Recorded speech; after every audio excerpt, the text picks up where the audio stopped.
Namaskaram, Ernesto, Michael, Jose. Today we're going to discuss verses 10 and 11 of Nan Ar and discuss the topic of vairagya. So shall I begin by going through the meaning of these two paragraphs and explain how they're connected with vairagya? This is paragraphs 10 and 11 of Nan Ar. These are the two paragraphs in which Bhagavan talks about vishayavasanas. Vishayavasanas are our inclinations to experience anything other than ourself. That is, vasana means inclination, and vishaya means objects or phenomena. In other words, anything other than ourself is a vishaya. So the natural flow of the mind is to go outwards. The mind is constantly grasping things other than itself. As Bhagavan says in verse 25 of 𝘷𝘢𝘪𝘳𝘢, in which that is the essence of the mind is ego. And he describes ego in verse 25 of 𝘷𝘢𝘪𝘳𝘢 as a formless demon or phantom. It's formless because it has no form of its own. But without grasping a form as if it were itself, it has no separate existence. So what Bhagavan says in verse 25 is, grasping form, it comes into existence. Grasping form, it stands. Grasping and feeding on form, it flourishes abundantly. Leaving form, it grasps form. A form means anything that is distinguishable from any other thing. So all forms are finite, all forms are vishayas. So the very nature of ourself as ego is to be constantly grasping vishayas. So the first vishaya or form that we grasp is the body, that we take to be ourself.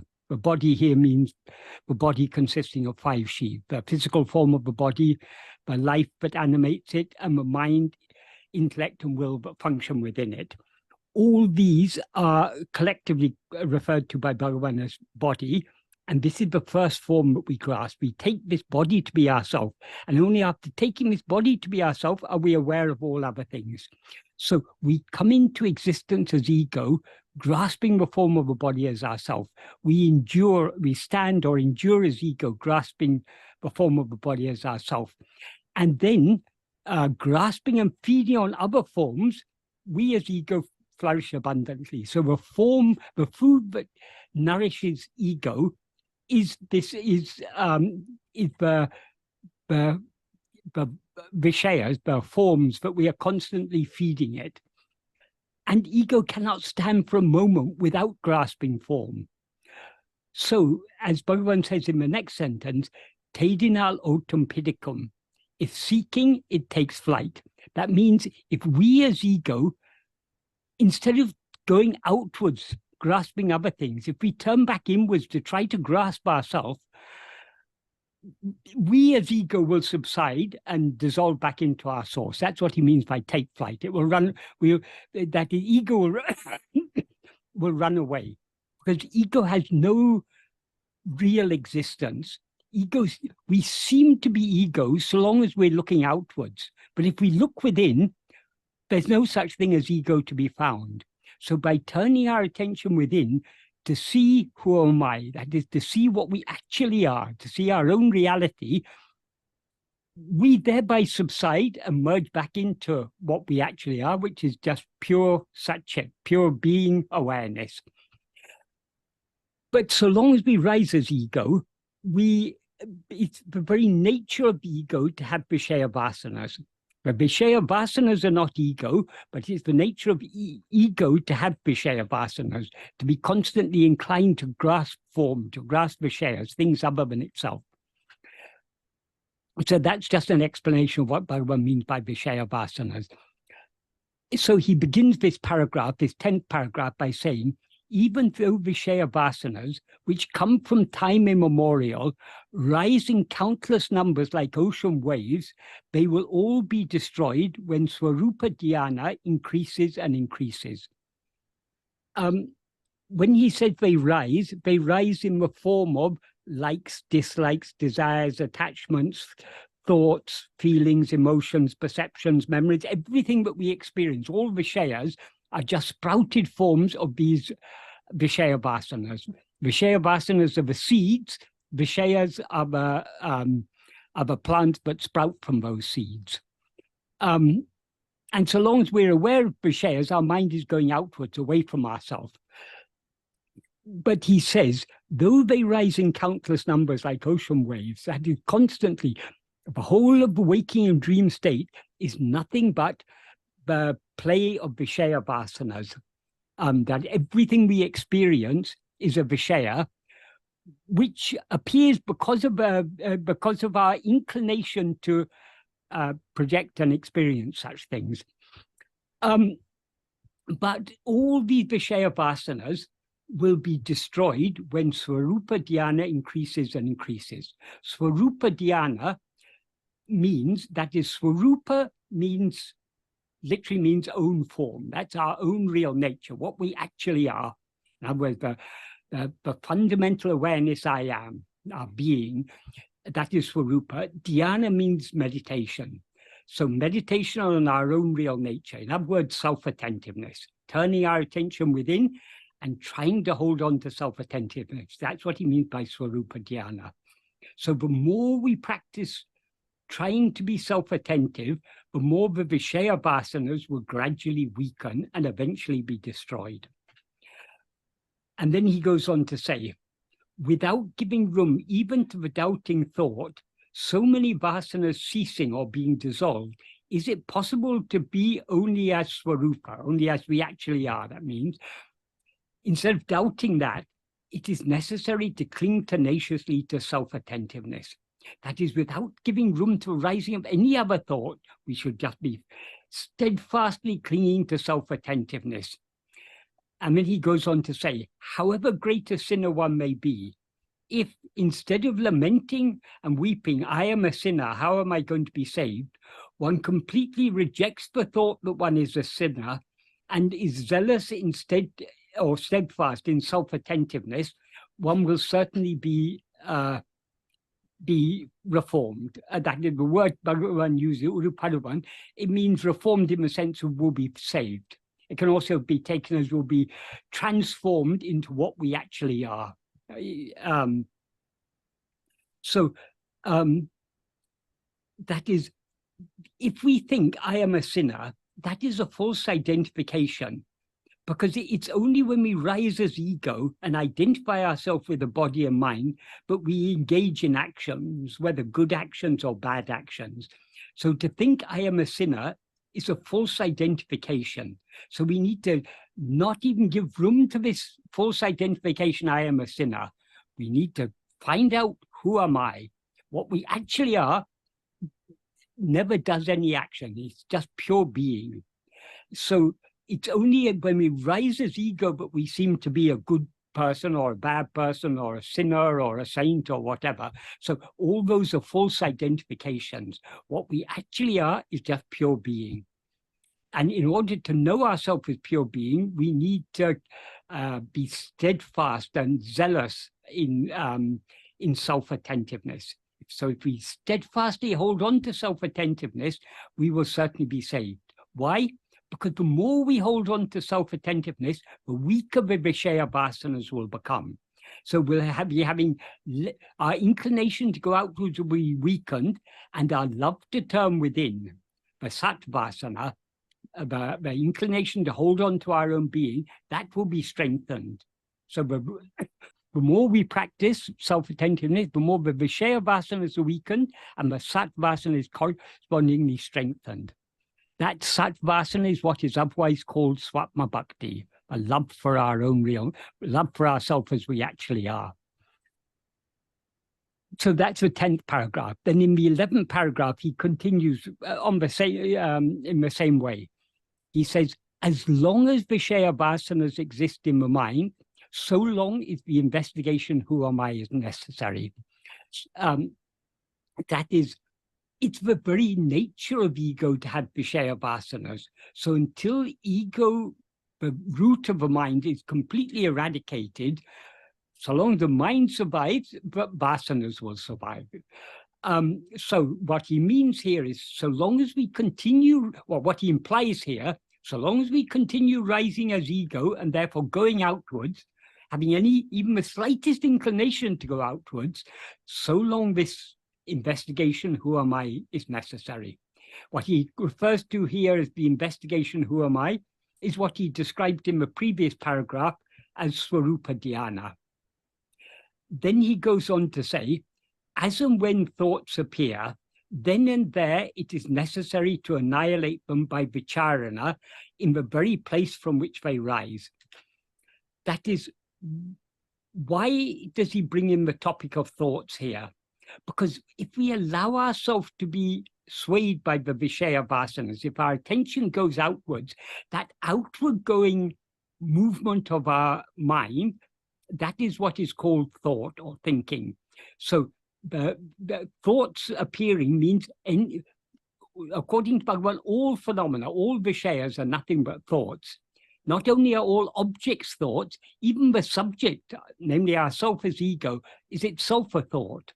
What is not a thought is only the pure awareness I am, which is Swarupa, what we actually are. So long as thoughts appear, that means so long as our attention is going away from ourselves, then and there it's necessary to annihilate them all by vicharana, in the very place from which they rise. So as soon as we get an inclination to think of anything else, we should hold on firmly to self-attentiveness, which is what he means by vicharana, and thereby destroy the inclination to go outwards, the thought that rises to attend to anything other than ourselves, destroy that then and there in the very place from which it rises. That means even before we are carried away by the thought, we should hold on to self-attentiveness and thereby cut the thought at its root. That is, we don't allow the thought to rise and flourish. That's what he means by we need to annihilate them all by vicharana in the very place from which they rise.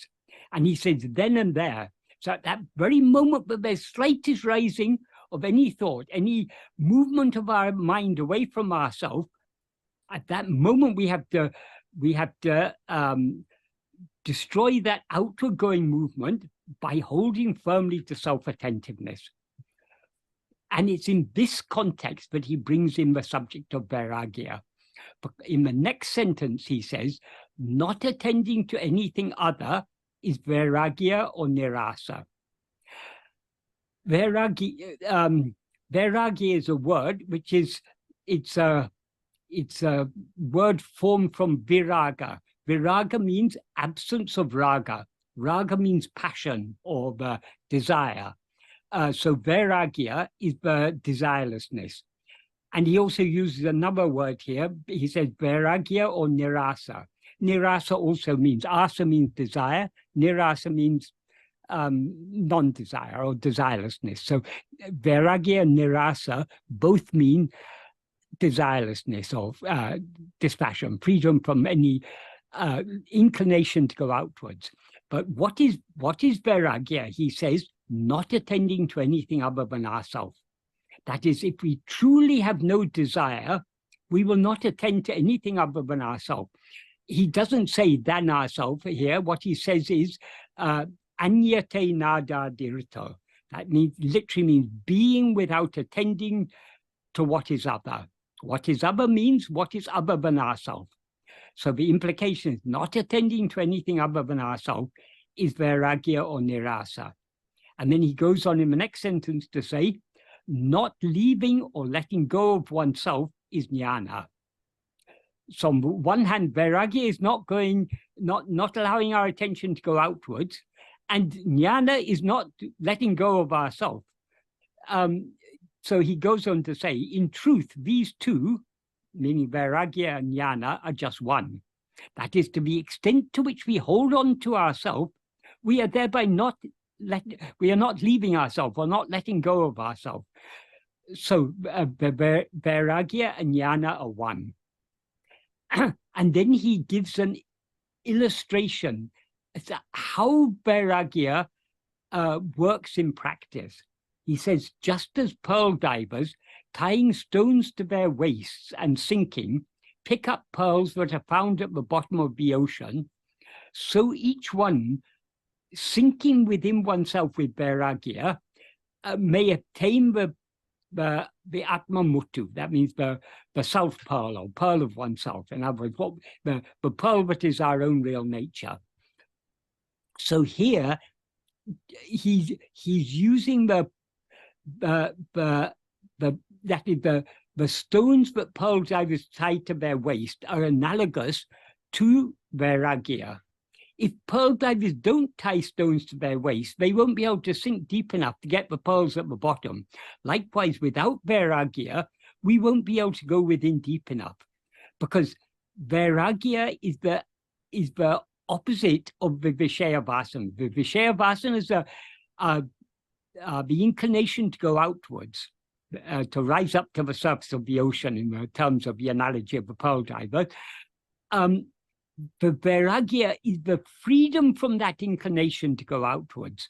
So without firm vairagya, we will not be able to sink deep enough into the heart to know what we actually are, or to obtain the pearl of oneself, or the self pearl, as he says here.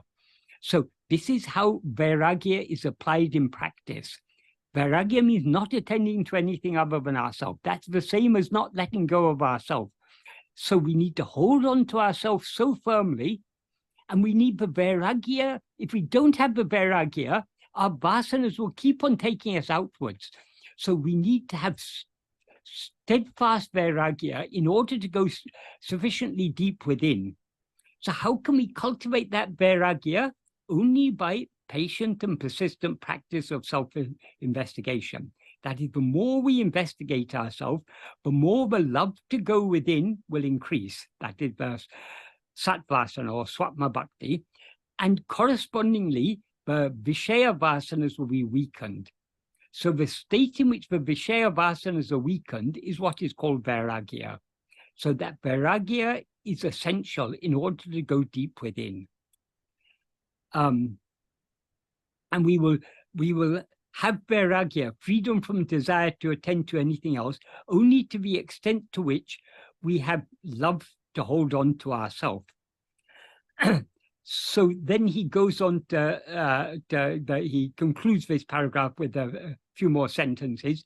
He says in the next sentence, this is a very, very important sentence. It's a strong assurance, and he's making clear here that this is all we need to do. He says, if one clings fast to uninterrupted swarupa smarana until one obtains swarupa, that alone is sufficient. Until one obtains swarupa means until we subside and merge forever back into our source, which is our swarupa. That is, swarupa is both our source, the source from which we've risen, and our substance, what we actually are. So our aim is to lose ourselves completely in swarupa. So that's what he describes here as obtaining swarupa. It's not that we as ego are going to obtain swarupa. We as ego lose ourselves in swarupa. That is what is called the attainment of swarupa. And what is the means? He says, uninterrupted swarupa smarana. Swarupa, as I say, means our own real nature. In other words, that fundamental awareness I am. And smarana means remembrance. So we should never allow ourselves to forget that is, I am, the pure awareness I am, is ever shining in our heart.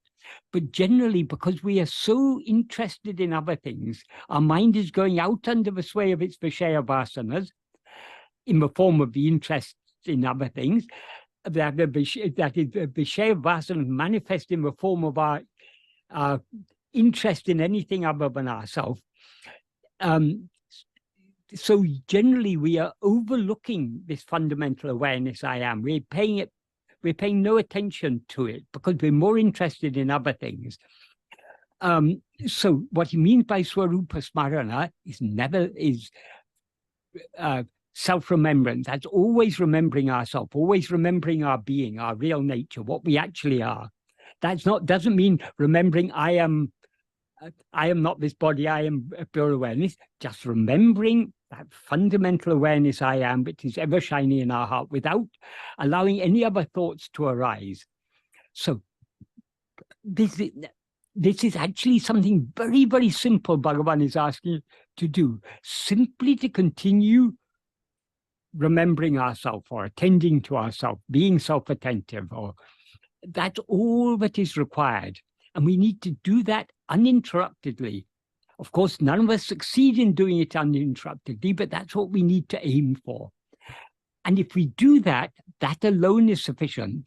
No other yogas or spiritual practices of any kind whatsoever are necessary, because this alone is sufficient. No other spiritual practice is sufficient, because nothing can destroy ego except this simple practice of self-attentiveness. So this is both this is both necessary and sufficient. The fact it's sufficient means it's the only thing that is necessary.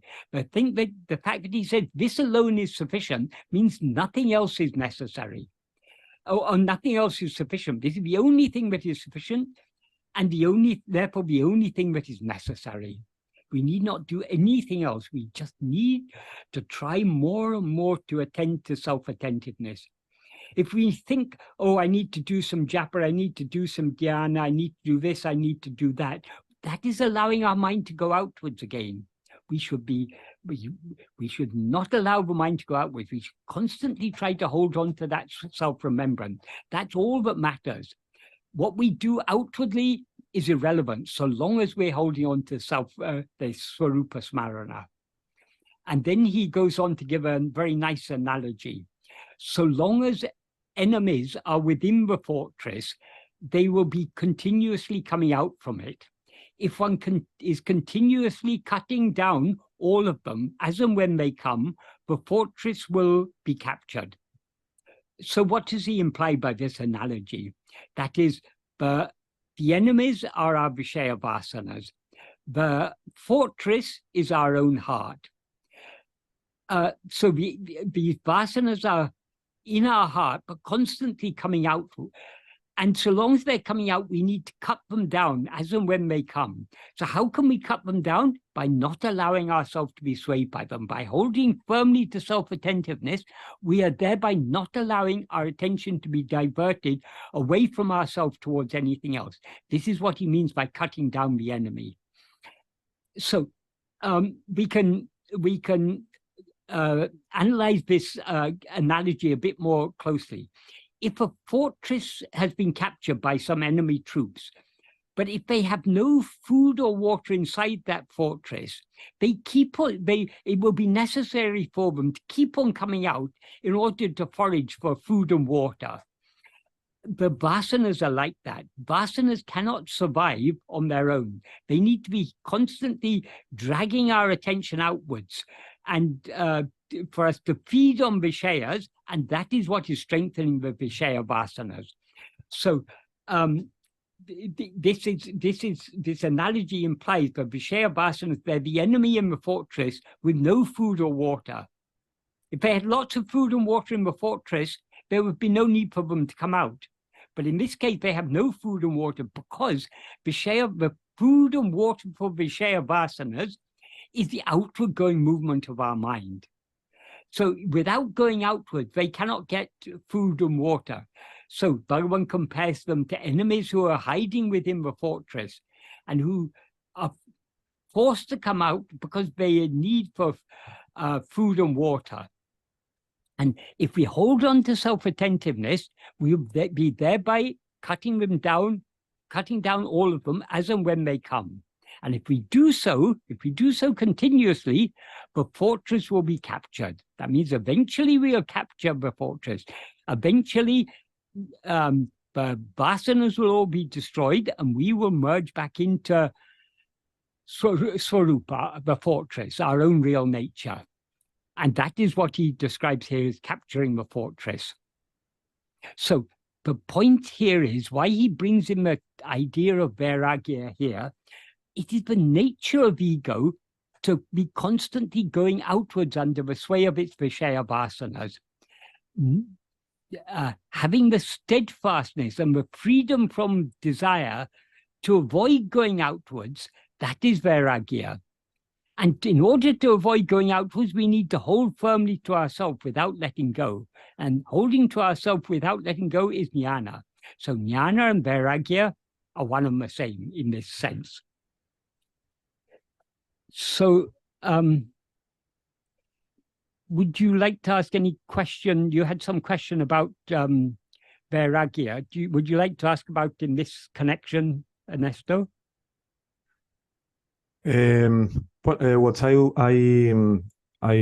wrote for them for us is to speak about vairagya in the principal core, no, that is when you renounce to attend yourself at this body, no, that is the core, no, the principle. Yeah.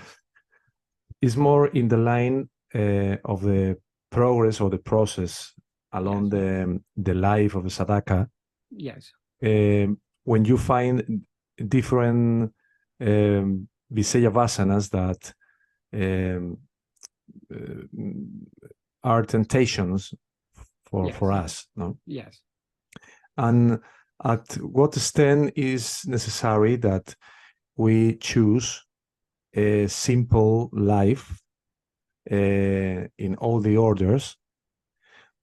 Meanwhile, your purification of your mind are not in the point that express naturally this vairagya, no? I don't know if I express so well, no? I think I understand you. For example, one person that read Bhagavan teachings and read the recommendation, no, of sattvic food, no? Yeah. But he has desires with meat, for example, and he feels that is like himself in the sense of what is important for him at the moment, no? Yeah.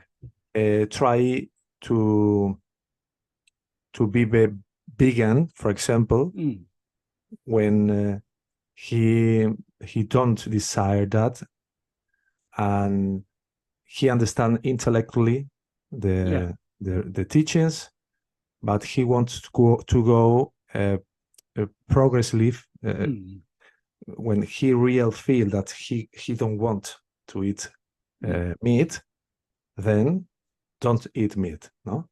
On you know, some people want to buy clothes very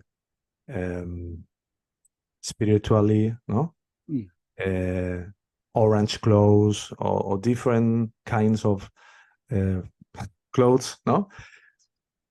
But go walking in any street have needs or desires for other kind of clothes, but is not some cooked in him. These vasanas are very powerful, but he maybe reads Bhagavan teachings and say, no, I must to be simple.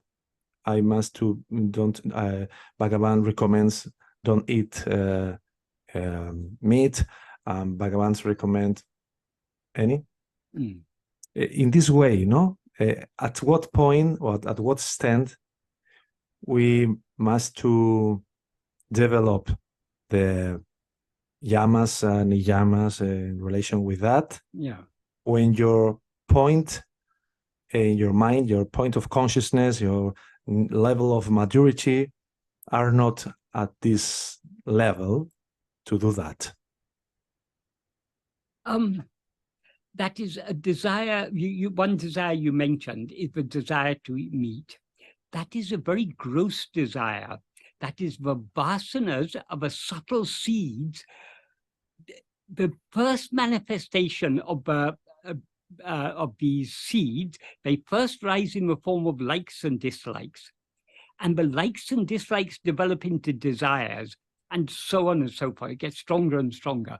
So if we cannot even give up desire for eating meat, and it should be obvious to anyone with any clarity of mind, but eating meat is morally unjustified, because just for the taste of some taste that we happen to like, we want to kill some other living being. How can that ever be morally justified?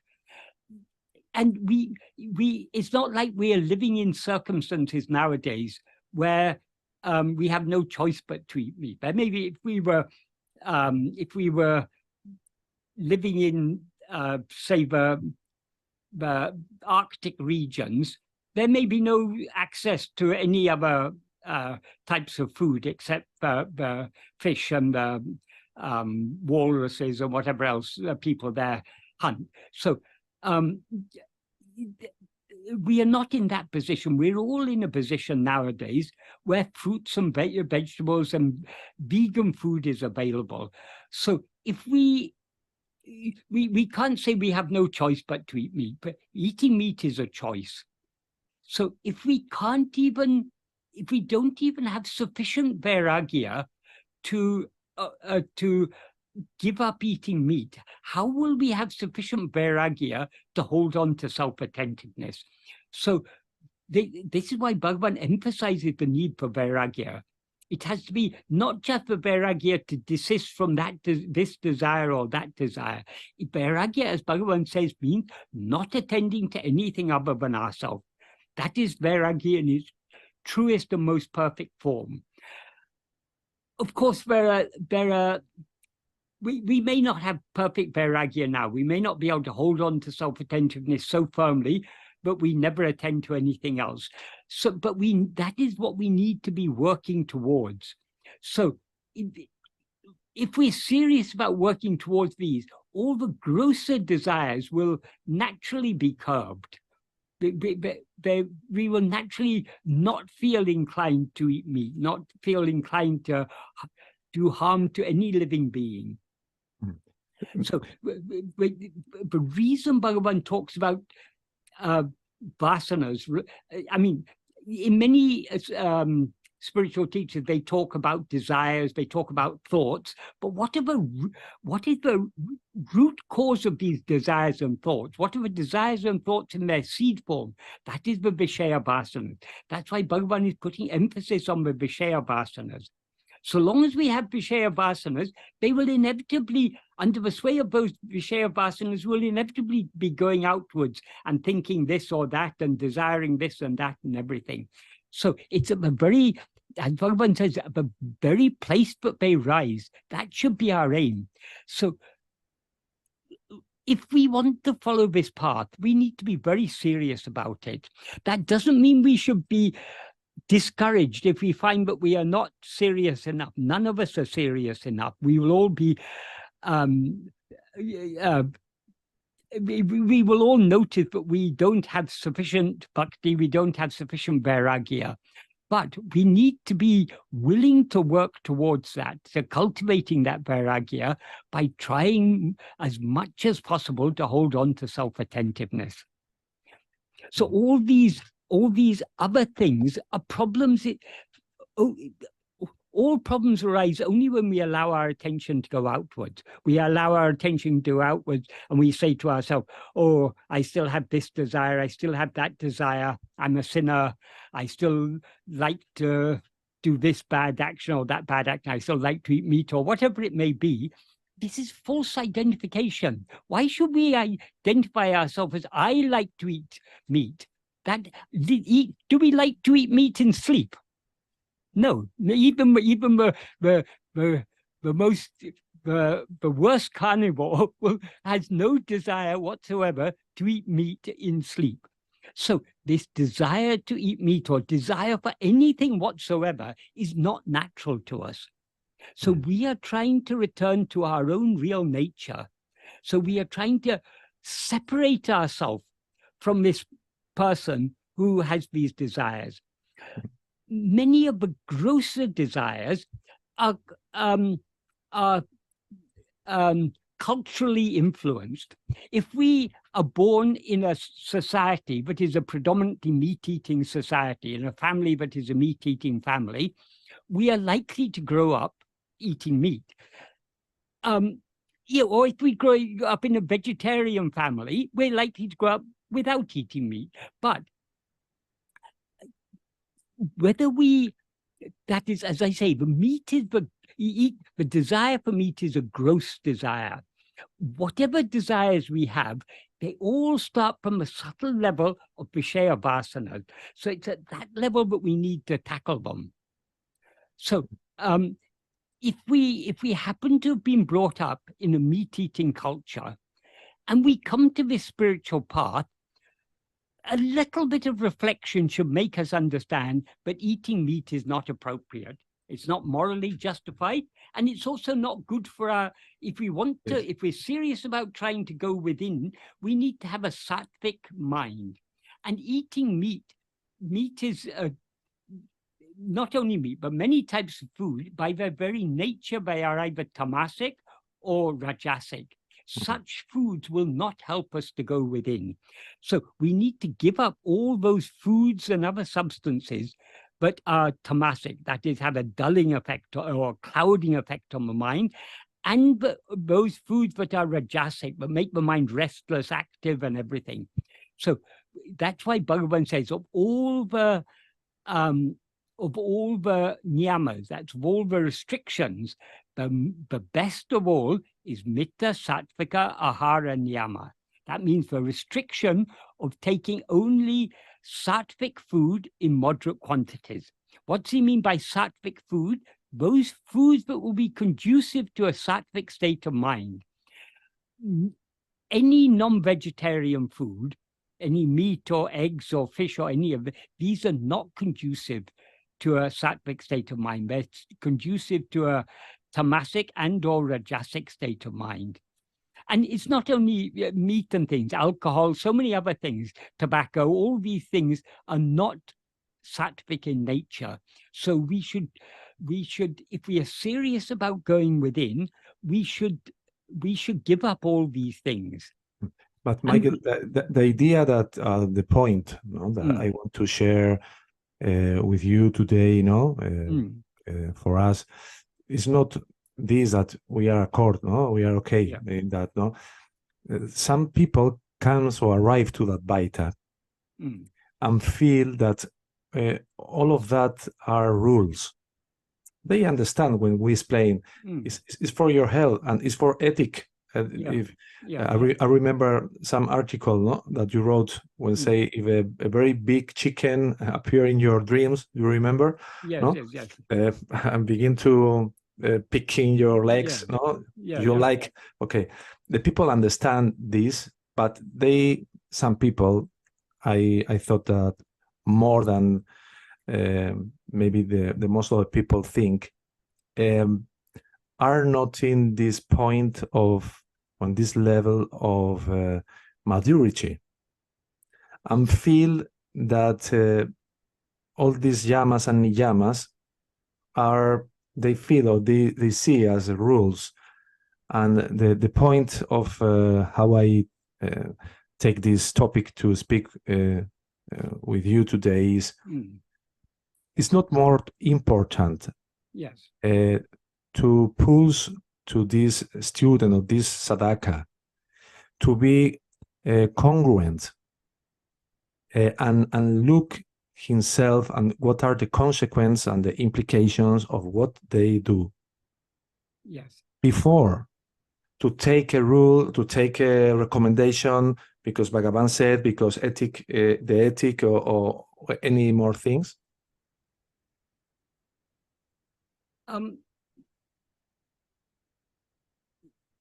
We know if we jump off a tall building, we're going to hurt ourselves.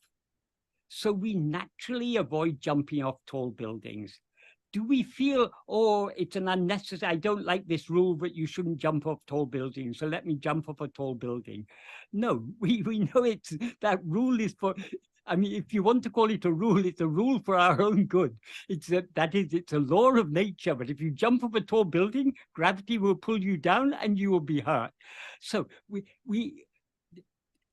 rules are there to avoid harm.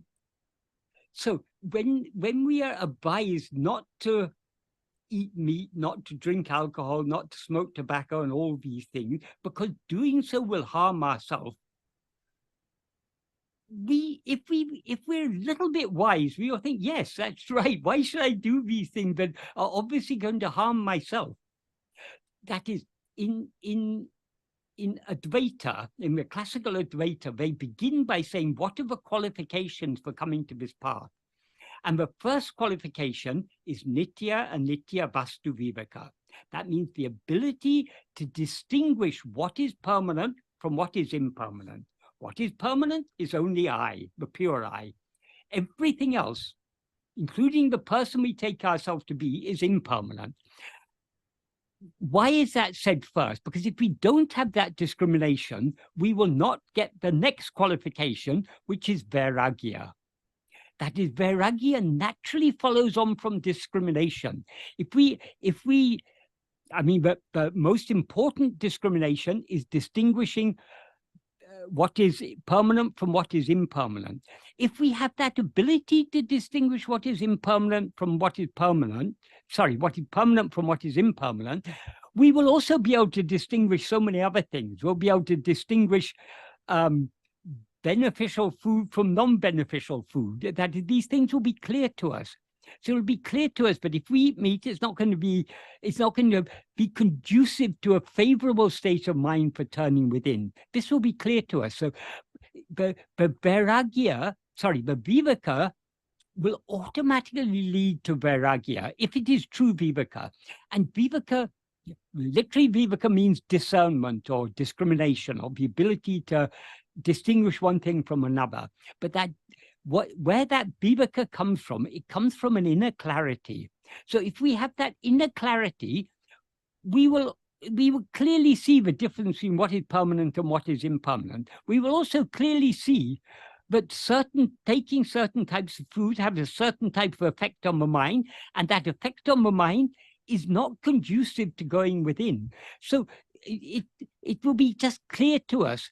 If we really understand this, if it's really clear to us, if we really see it clearly, we will not feel it's a rule or a restriction not eating meat. Yes. We will feel it's the natural thing to do. If you see clearly, is that, no?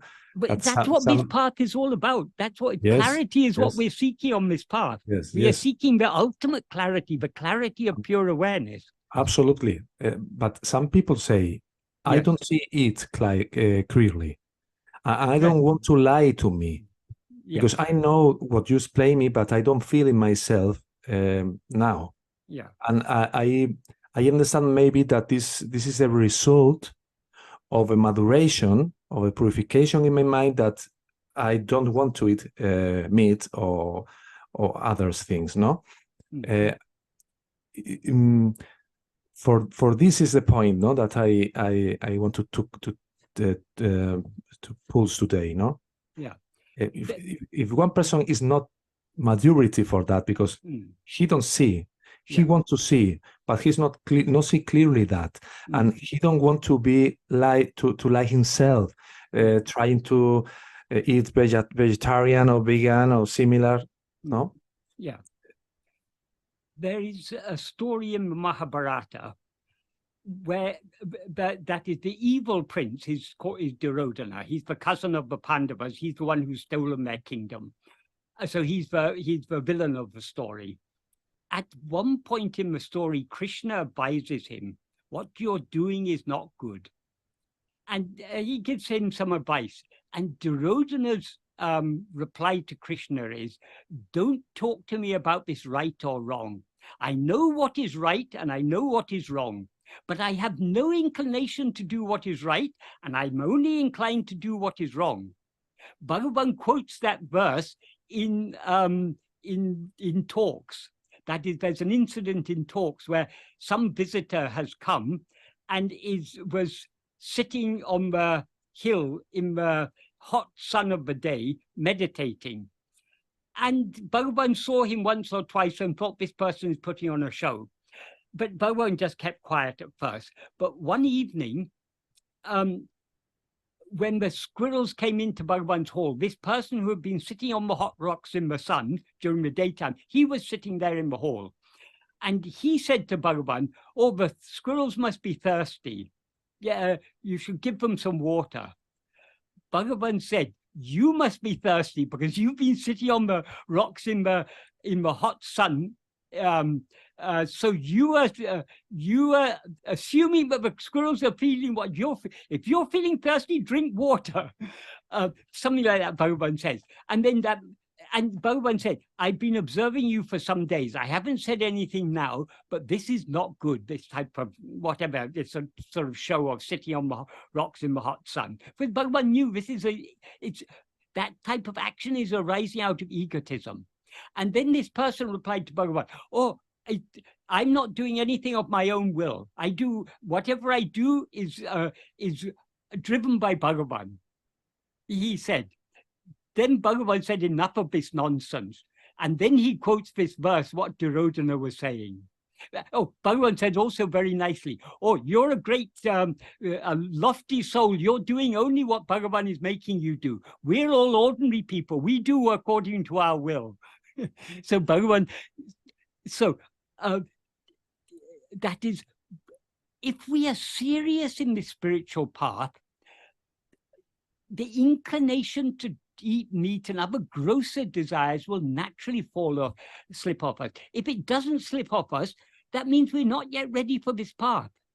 Because if we don't even have sufficient discrimination to see why we shouldn't eat meat, it's one thing to understand it at the conceptual level, but to really see that it is wrong to eat meat, if we can't see that, how will we be able to see the subtlest of all things, the light of pure awareness that is ever shining in our heart? Of course, we all are constantly aware of that light, but it's now seemingly clouded because of a false identification I am this body. So we are looking within in order to see clearly what we are. We are seeking clarity. Bhagavan Sri, in one of the verses in Navamanimalaya, I think the third or fourth verse, third verse, I think, Bhagavan says, Taral Nadi, that if those who are seeking clarity, so this path is a path for those who are seeking clarity. If we don't even have the clarity to understand that eating meat is wrong, if we don't even have sufficient vairagya to give up eating meat, how will we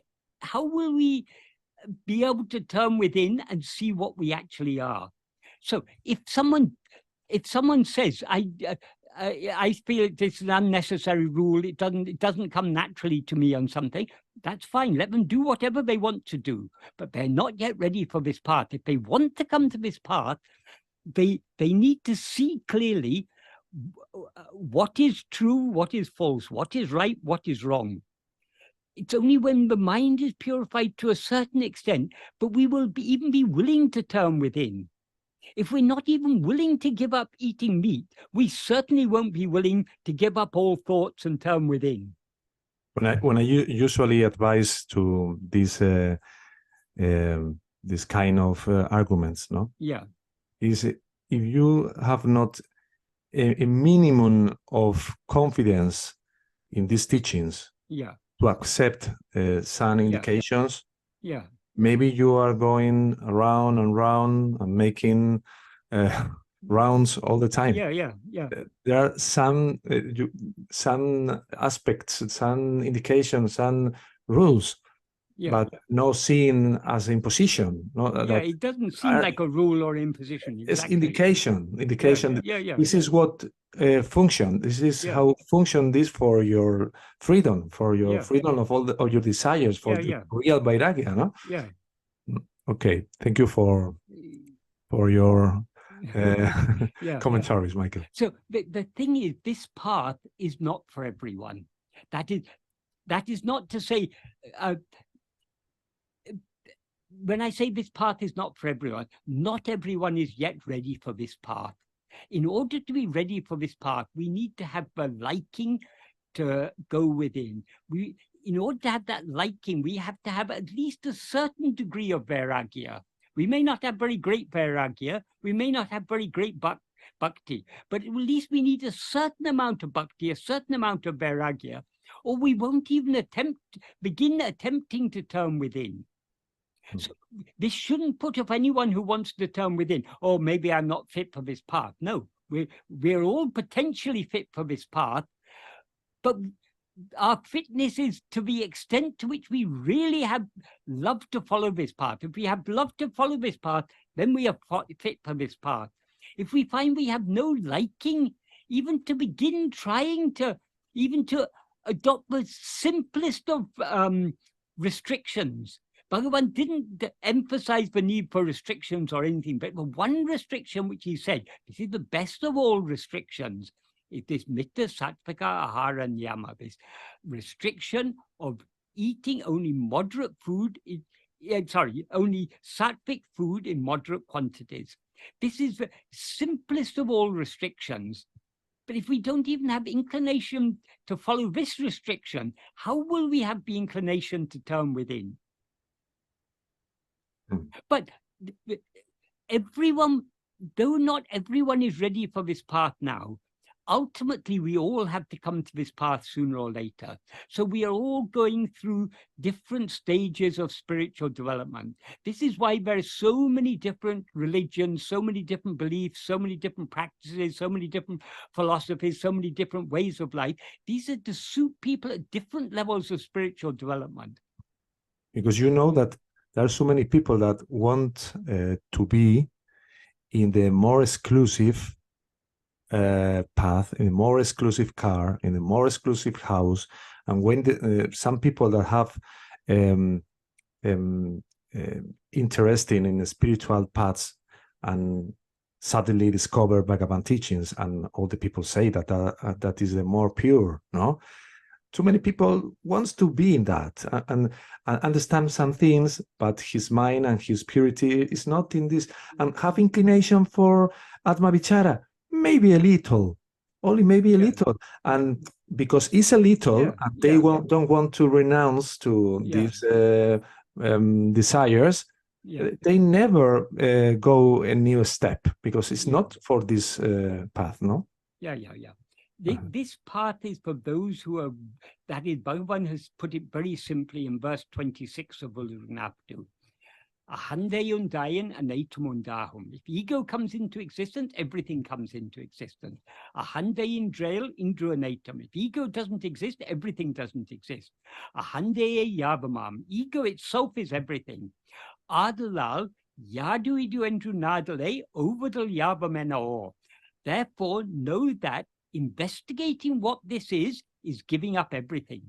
So we will not be inclined to begin investigating ourselves until we are at least beginning to become willing to give up everything. Of course, none of us are yet willing to give up everything, but at least we recognize that we need to become willing to give up everything, and we are working towards that by practicing self-investigation. But this path is only, ultimately we can succeed in this path only when we are willing to give up not only everything else, give up ourselves. Everything that we now take ourselves to be, we need to give up. So that what remains alone is what we actually are. So everything needs to be given up on this path. This is the ultimate path of renunciation. Bhagavan never asked us to change our outward mode of life. He never asked us to take sannyasa, to shave our head, to grow a long beard, or any of these things, because these are all outward things. What is necessary is to turn within and hold on to self-attentiveness. In order to hold on firmly to self-attentiveness, we need to give up the inclination to go outwards. We need to give up these vishayavasanas. So this is a very deep, very subtle, and a very serious path. We can't, there's no, okay, none of us are serious enough yet, but at least we need to be serious about trying to become serious on this path, because ultimately this is all that matters. We need to be willing to give up everything for this. If we don't give up everything, then we are remaining in bondage. Nothing is binding us. We are binding ourselves by holding on to other things. So unless we are willing to give up everything, we cannot succeed in this path. So we need to be realistic. Firstly, we need to be realistic how serious this path is. We also need to be realistic about ourselves. Yes, okay, this is a very serious path. I'm not yet serious enough, but at least I can make a start, because it's only by following this path that we will become sufficiently serious. Okay. Jose, go ahead. A couple of comments on that. And I'm going to ask this question on behalf of all of those at home watching this video, asking, yeah, but what if your prarabdha is to eat meat? And so I'm going to leave it at that so that you can answer that. And I think this is a problem when we go into action, like when we're going to do's and don'ts, as logical as they may be, then immediately the karma question comes in, and I'll let you answer that. And because, you know, we don't want to jump off a building, but if it's your prarabdha, you're going to jump off the building. So I'll leave it at that. And yeah, so what's your comment there? Okay, one thing to understand is, firstly, the prarabdha is tailor-made to suit us. So according to the vasanas that we have, the prarabdha will be tailor-made. So if we say it's my prarabdha to eat meat, that is because we have certain, that prarabdha has been allotted to us to suit that inclination we have to eat meat. Many of us, particularly those of us who were born outside India, most of us were born in non-vegetarian families. Most of us, when we were young, we ate meat. That was our prarabdha. At that time, we didn't know anything better. But having come to Bhagavan's path, we now are given the clarity to understand that eating meat is wrong. So that prarabdha has come to an end. It's not, but that is the prarabdha to eat meat was there because in each life we are developing in a certain way. So maybe in previous lives, we still had strong inclination to eat meat. So we were born in such families where we ate meat. But when we come to this path, when we stop eating meat, we can clearly see it's totally unnecessary. And the inclination to eat meat will completely drop off us once we come to Bhagavan's path. That's one thing. Another thing is, to say it is my prarabdha to do this is very simplistic, because we can say everything that's happened in the past, that is prarabdha. We don't know just because I ate meat yesterday doesn't mean I have to eat meat tomorrow. I can give up eating meat here and now, and see if prarabdha is going to force me to eat meat. Chances are it won't. If we really want to drop eating meat, because we all live in circumstances where vegetarian or vegan food is plentifully available. So we can all, if we really want to, we can live a vegan or a vegetarian lifestyle. To say, oh, it's my prarabdha, that is just making excuses. Another thing about this prarabdha is the fruit of our past karmas. The fruit means it is what we are to experience. Prarabdha, many people think prarabdha determines everything that we do. That is not the case. What Bhagavan says in the note he wrote to his mother in this connection, in the first sentence, he says, Avarabha prarabdha prakaram adakanavan angangirindu atvipan. That means, in accordance with the prarabdha of each one, he who is for that, being there, will cause to act. What he means by that, when he says in accordance with the prarabdha, that means if our prarabdha is what we are to experience in this lifetime, what is given to us to experience in this lifetime. In order to experience that prarabdha, certain actions are necessary on our part. So those actions that are necessary for us to experience our prarabdha, those actions will be made to do by God. But at the same time, we are also constantly acting under the sway of our vishayavasanas. So people say, oh, then how do we know which action we're made to do by God, which action we're made to do by vasanas? We can say very simply, the vast majority of the actions we do are actions we're doing under the sway of our vishayavasanas. They may also be actions that God is making us do, but we can't put, supposing it's my destiny to try and rob the bank and to be caught by the police and to be put in jail. That destiny to rob the bank would not have been given to me if I didn't have a liking to rob the bank. So it may be my destiny to rob the bank, but I'm also doing it with a great desire. So we should not excuse any action saying, oh, it was my destiny. When we go to court, we can't appear in front of a judge and said, yes, I was the one holding the gun and I shot the bank clerk, but it was my destiny to do it. No, why did we shoot the bank clerk? Because we wanted to shoot the bank clerk. It was our own volition. We may not have planned to shoot the bank clerk, but when things suddenly started going out of control, we chose to shoot the bank clerk. So we are responsible for that, even if it is also our prarabdha, even if that is also an action we're made to do in accordance with our prarabdha. We are also doing it under the sway of our vasanas. So whatever actions of mind, speech, and body we need to do in accordance with prarabdha, we will be made to do. So such actions we need not be concerned about. What we need to be concerned about is not acting under the sway of our vishayavasanas. How can we avoid acting under the sway of our vishayavasanas?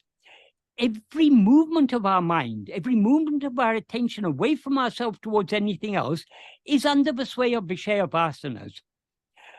So if we allow ourselves to be swayed by vishayavasanas, that will lead to thoughts. Thoughts lead to words.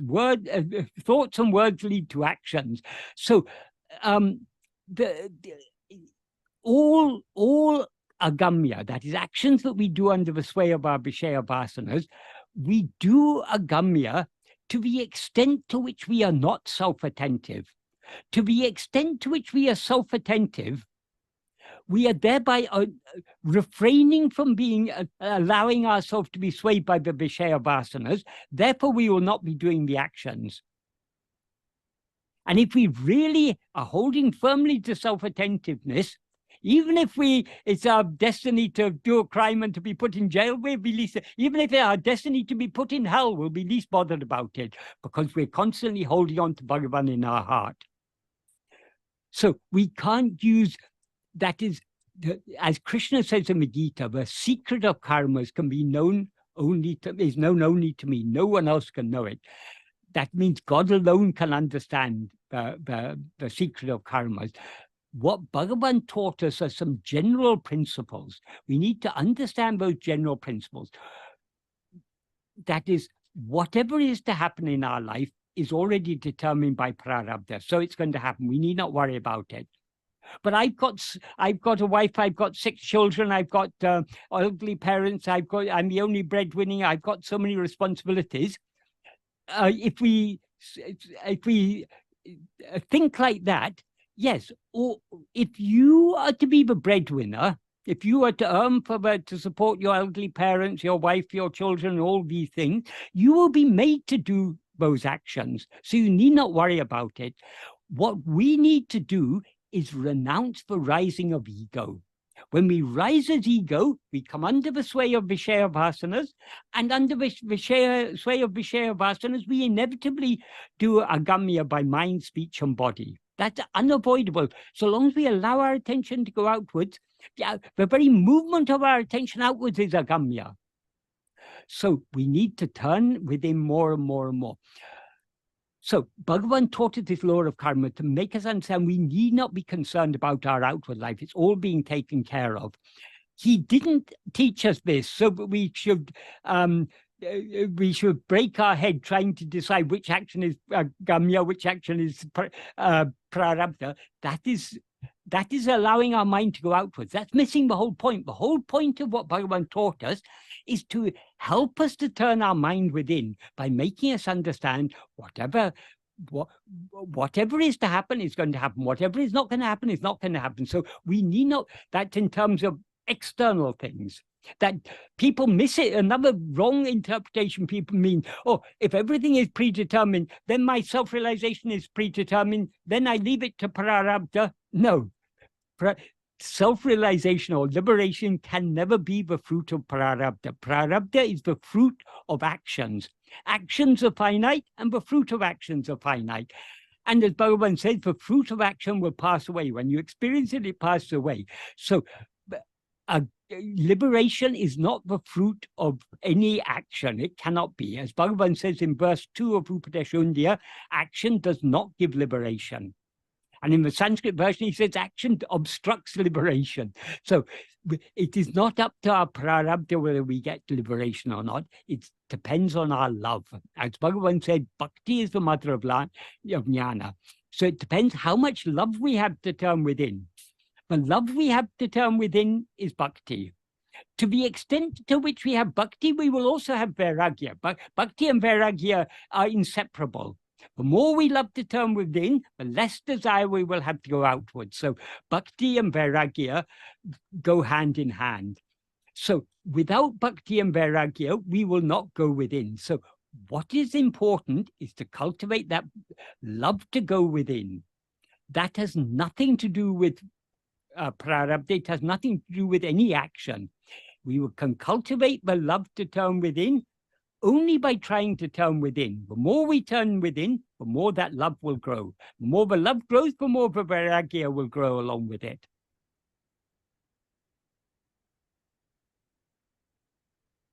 Has that adequately answered what the point you raised, Jose? Or I think it does. I think it does. Yeah, I think it's yeah. very clear. So it's just prarabdha is just predicated on the ego. Yeah. On ego itself. Yeah. Okay, yeah. Ultimately, we should not be. What Bhagavan taught us about karma, the law of karma, is to make us understand we need not concern ourselves about karma. Karma means doing. What we are, and the fruit of karma is experiencing. We are to give up both doing and experiencing by turning within and holding on to ourselves. Right. I guess it's Ernesto's point, and I'm just going to try to see if I understood him as well. I think he wants, or what he means is, to which degree is a preliminary vairagya necessary before doing self-investigation? Obviously, a certain degree is necessary.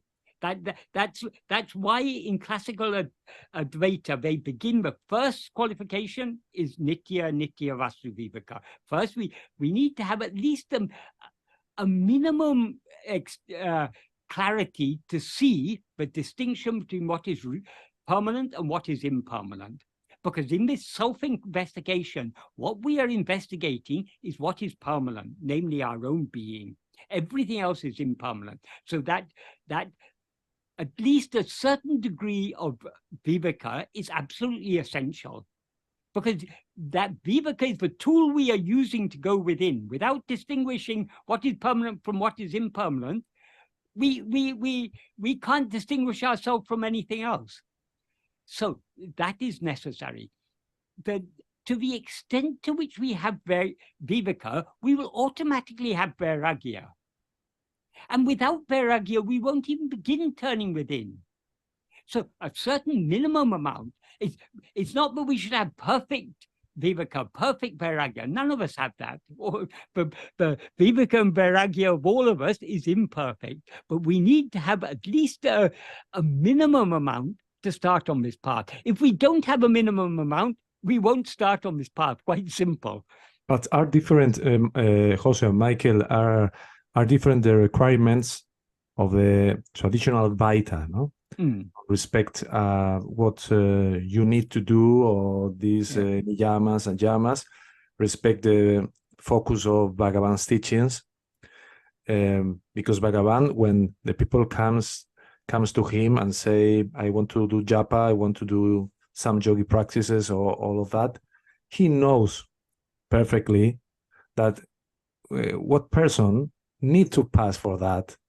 But except sattvic food, I think he don't say that what are these requirements that we need to develop before to are very interesting in vichara, no? Yes, that is, Bhagavan didn't talk much about yamas and niyamas, because if we didn't have these yamas and niyamas, we wouldn't be inclined to come to this path. Bhagavan even didn't talk about he didn't talk much about what is said in classical Advaita about the need for viveka, vairagya, then the six sama, dhamma, I don't know, I've forgotten all the list, and then finally mumukshutva. Bhagavan didn't talk much about these things, because if we are serious about following this path, we must already have those. So Bhagavan didn't dwell much on those sort of things. Bhagavan just dwelled on what Bhagavan was trying to make us see is that whether our mind is in a low state or a high state, the one thing that is always shining clearly is I am. This is what he implies in one verse in Aksharamla, I've forgotten the number now, Kirme Lingam. It's probably about verse 20 or so. 18, verse 18, Kirme Lingam. Kirme Lingam means above, Kirme Lingam Kilaroli Maniyen Kirme Pase Arunachala.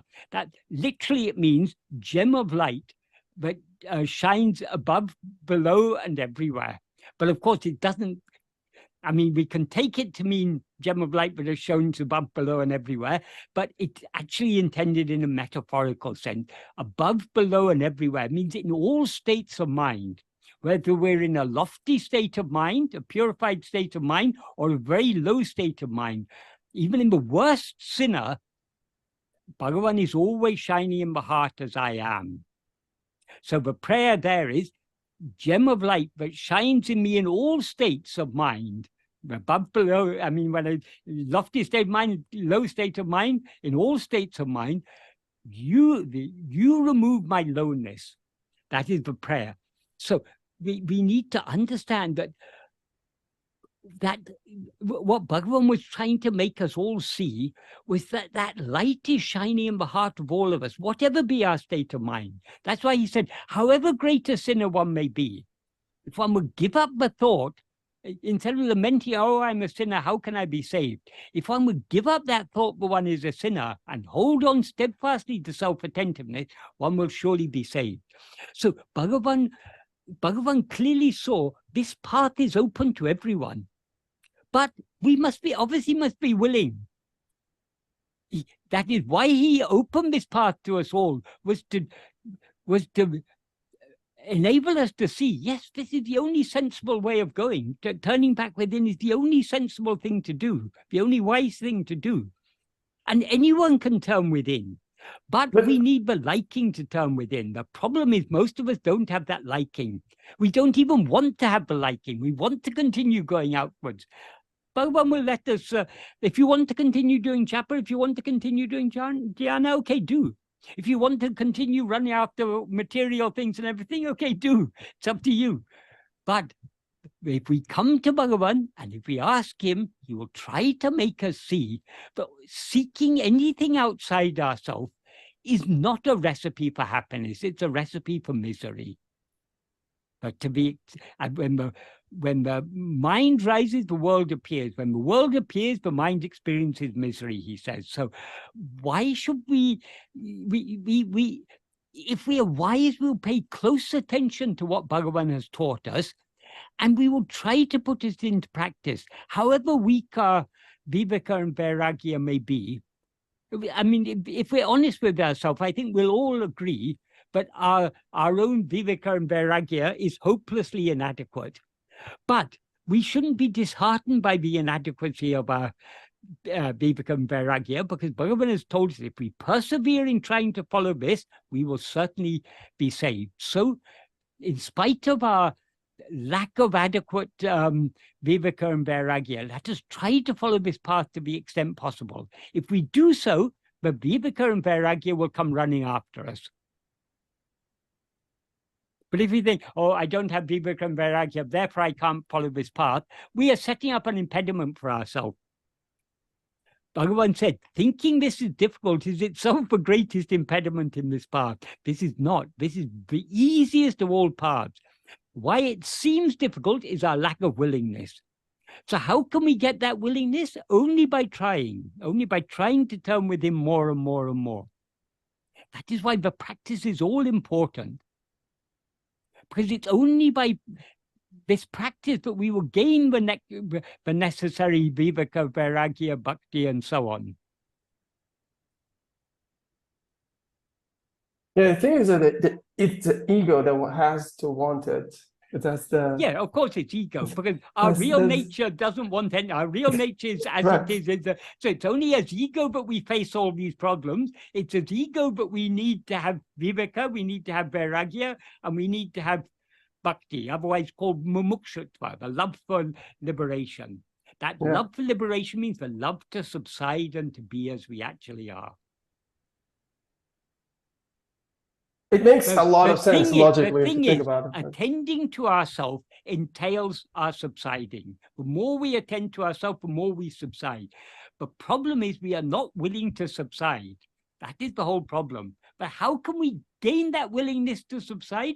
Only by trying our best to practice this. So even if we're not yet willing to subside, we should at least aspire to become willing to subside.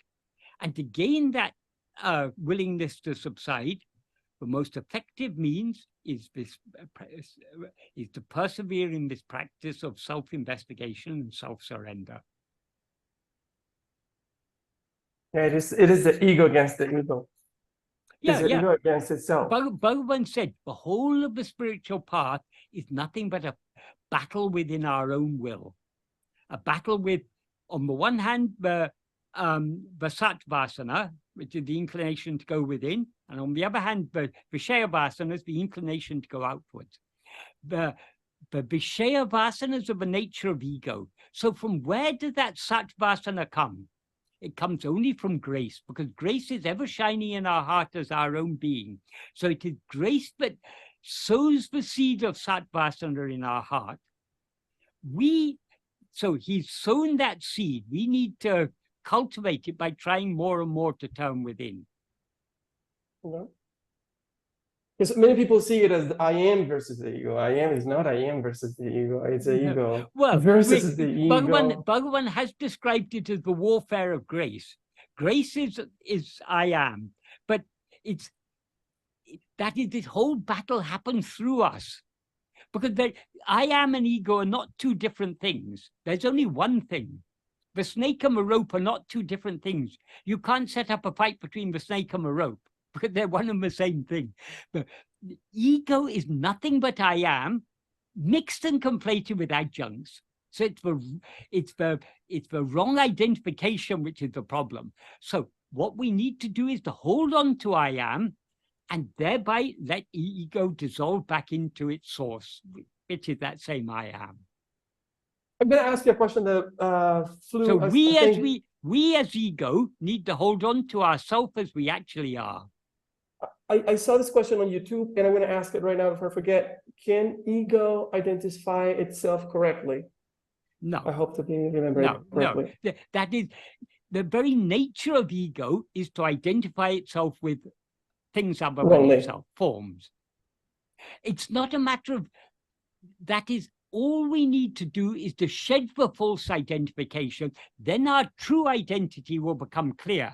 What is our true identity? I am I.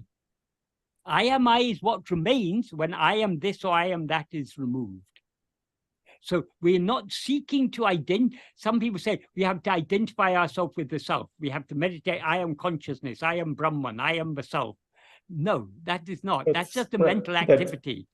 So Bhagavan said, give up all identification. Hold on to what you actually are. Hold on to your being.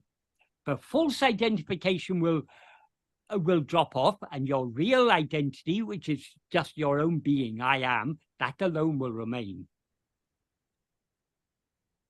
So this is why I think that before coming to this path, certain process of purification is necessary, but after a certain point, it's just a waste of time, because if after you have the desire to investigate yourself, to go with that, I mean, and trying to polish this ego to turn into a good ego is just a waste of time. Investigating ourselves is the most effective means to purify the mind. Bhagavan has made that very, very clear if we understand what he's saying in 𝘷𝘪ṣ𝘢𝘺𝘢-𝘷𝘢𝘪. In verse 3, he says, in verse 2, he says, action cannot give liberation. In verse 3, he says, but action done without desire, that nishkamya karma, action done without desire for the fruit, done for the love of God, or done for God, that means implies done for the love of God, will purify the mind and show the way to liberation. Then what he talks about in the next 4 verses are about these actions that we can do without desire and for the love of God. So in the next verse, he says, this is certain. Puja, japa, and dhyana are actions of mind, speech, and body. And each is superior to the previous one. That is better than puja, more. When he says better or superior, what he means is more effective in purifying the mind. So rather than nishkamya puja, nishkamya japa is effective in purifying the mind. Rather than nishkamya japa, nishkamya dhyana is effective. Then he deals with each of these in the next 3 verses. In verses 5, 6, and 7. And then in verse 8, he says, rather than anya bhava, that means rather than meditating on God as something other than ourselves. Anya bhava, anya means what is other. Bhava in this context means meditation. So rather than meditation on what is other, that in the context implies rather than meditating on God as something other than ourselves. Ananya bhava, that is meditation on what is not other, with the understanding he is I, that is anatinam uttamam, that is the best among all. So in the context, that means this meditating on ananya bhava, meditating on what is not other, means meditating on ourself alone. That, Bhagavan says, is the best among all. That means it's the most effective means of purifying the mind. So all other means to purify the mind become redundant once we come to this path. They have served their purpose in giving us sufficient purity to come to this path. In verse 3, Bhagavan said, the nishkamya karma done for God will purify the mind and show the way to liberation. What do you mean by show the way to liberation? That purified mind will give us the clarity to understand what is the way to liberation. The way to liberation is not any action, not even nishkamya karma. Nishkamya karma, it's useful to purify the mind, but the way to liberation is not doing, but only being. So how to be? Only by attending to ourselves. When we attend to ourselves, we thereby subside.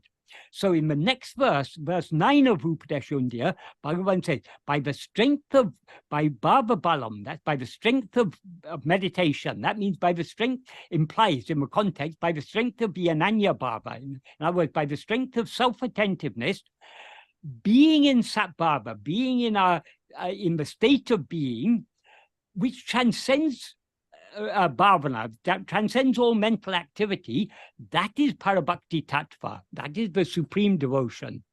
So by the strength of self-attentiveness, we remain in our state of being.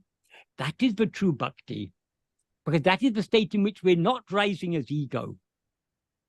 And that state in which we remain in the source from which we rose, from without rising again, that is karma, yoga, bhakti, and jnana, he says in the next verse.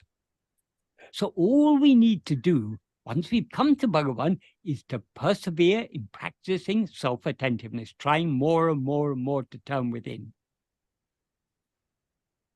Right. 𝘷𝘢𝘪𝘳 podam, as he says, if you cling to uninterrupted Swarupa Smarana until you attain Swarupa, that alone is sufficient. Bhagavan has assured us. So that means no other practices are necessary. All other practices were necessary in the past. If we hadn't done all these other practices, we wouldn't have gained the purity to come to this path. So we've done all those practices in the past. They've served their purpose. Now what is necessary is for us to persevere in following this core path, the real path, the path of self-investigation. Yeah, I can see that. So polish your mind with whatever practice before you come to self-investigation, and then self-investigation alone is The sufficient most after effective. That's what he refers to in 𝘷𝘢𝘪𝘳𝘢 in verse 5 of 𝘷𝘢𝘪𝘳𝘢. He talks about polishing the mind on the stone called mind. Polishing the mind on the stone called mind means the mind needs to be turned inwards and attend to itself.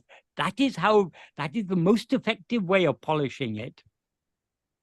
Because when we're turning our attention within, though it may seem at first that we're turning our attention within the mind, we're turning back towards ego, what ego actually is just pure awareness. We seem to be ego when we're looking outwards. If we look within to see who am I, this ego, what will we see? We will see ourselves to be pure awareness.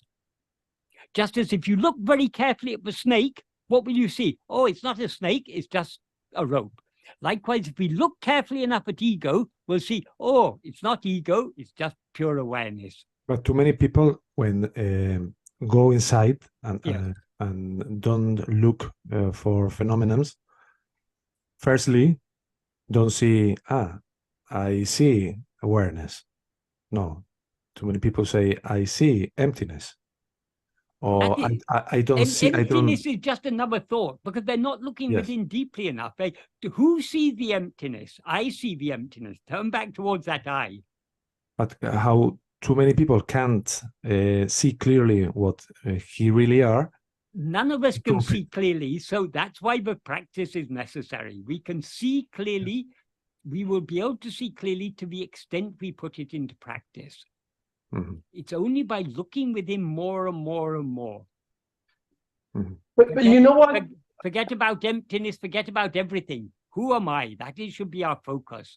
We should be only concerned with who am I who knows this emptiness.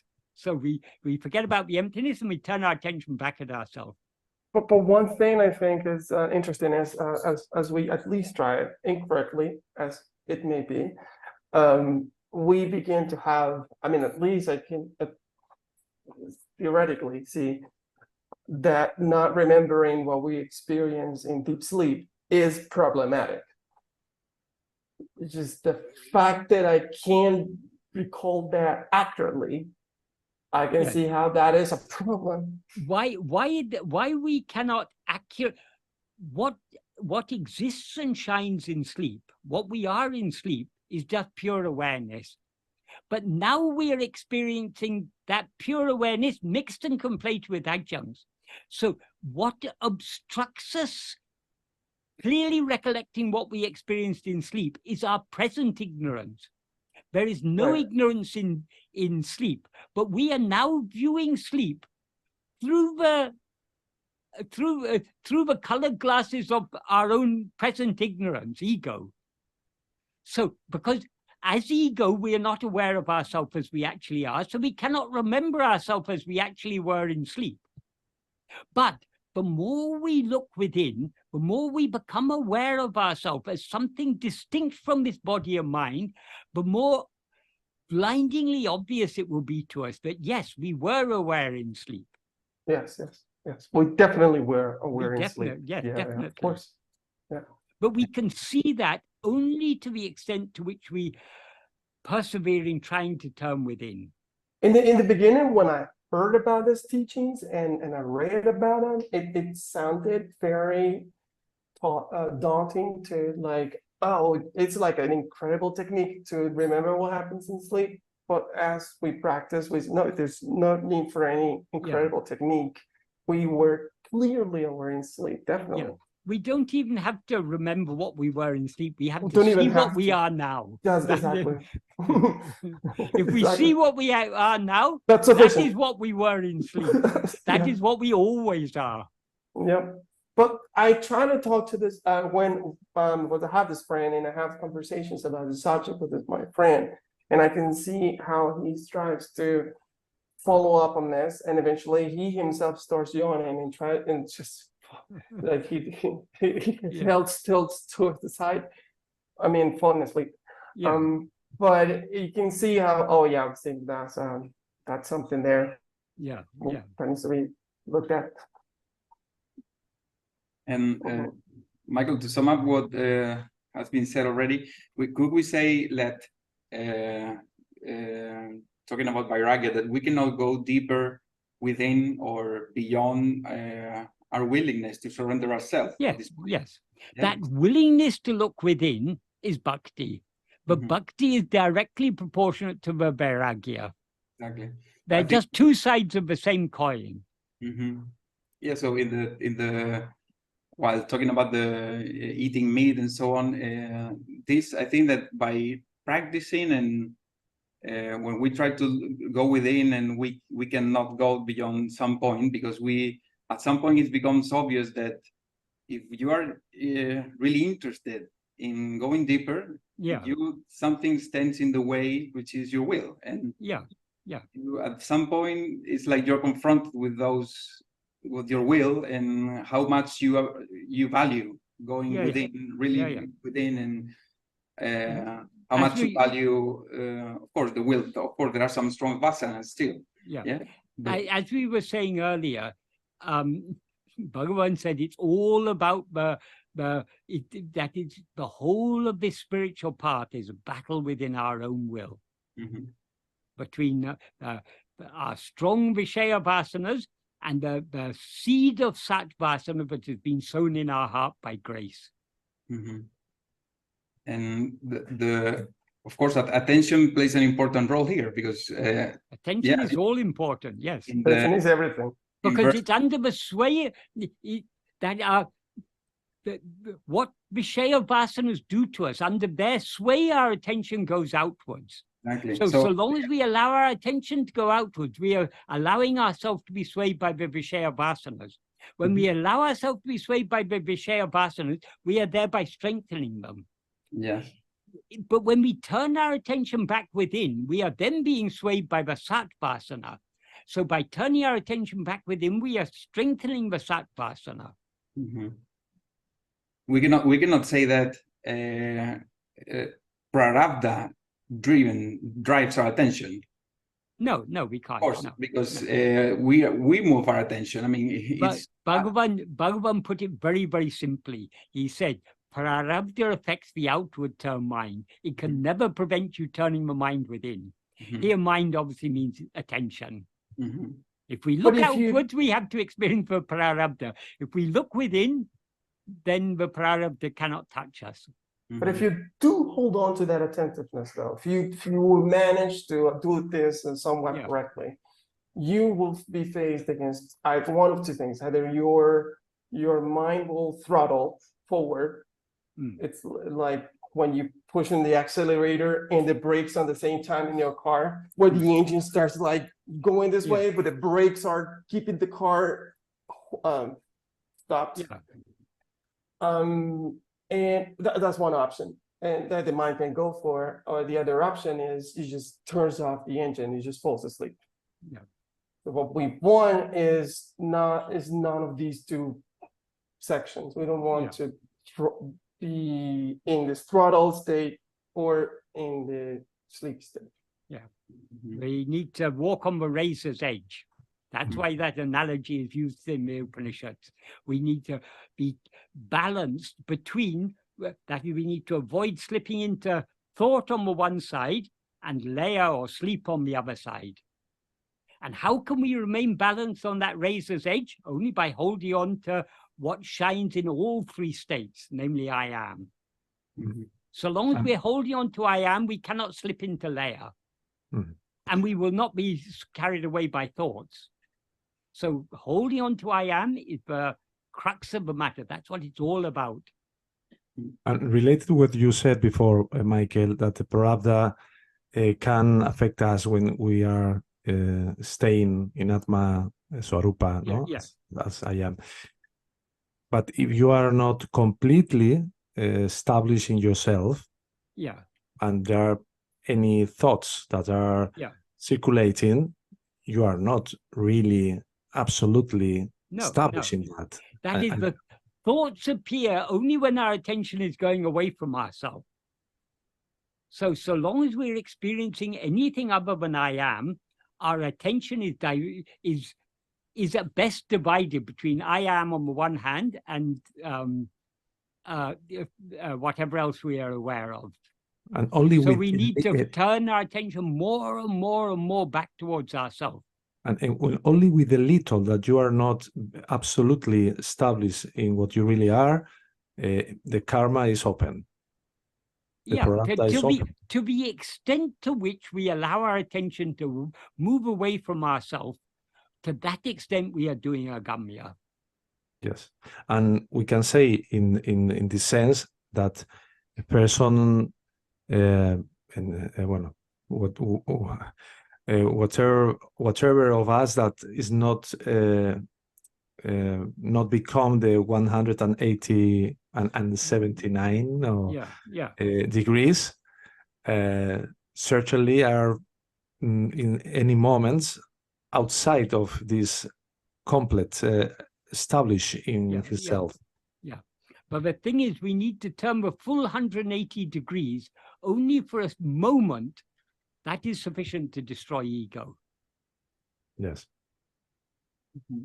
Because when we turn our attention a full 180 degrees, that is when our entire attention is fixed on ourselves and our back is turned on everything else, so to speak.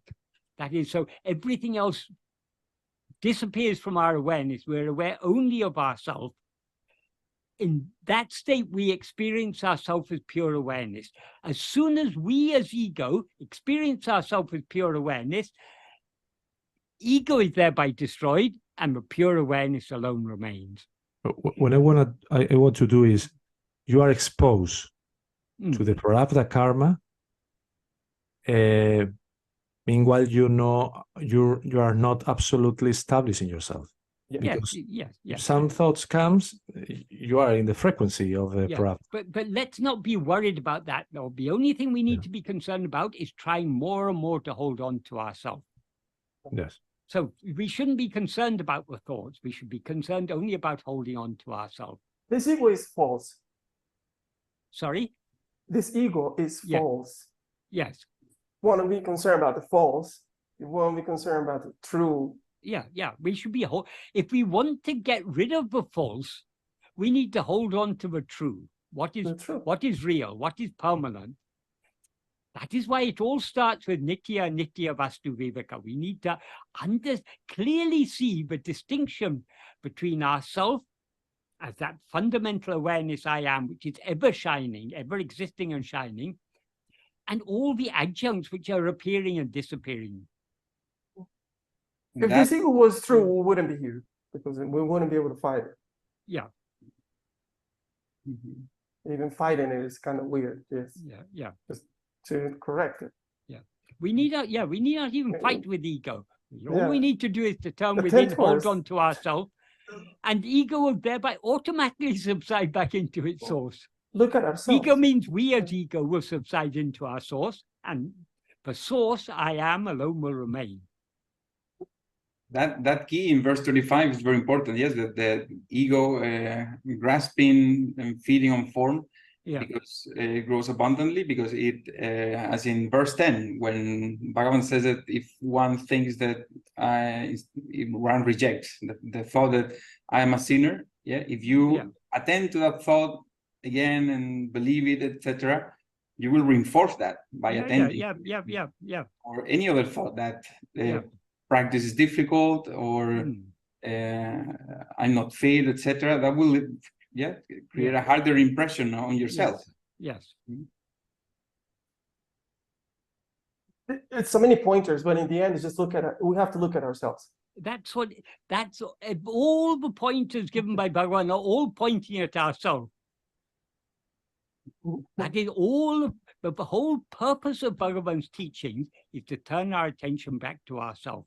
So that is what he's constantly directing our attention towards. Yeah, I would say he's very explicit when he says, without giving room even to the doubting thought. Yeah. I mean, our entire focus should be on being self-attentive. Yeah. So that's very, very, very clear. Yeah. Exactly.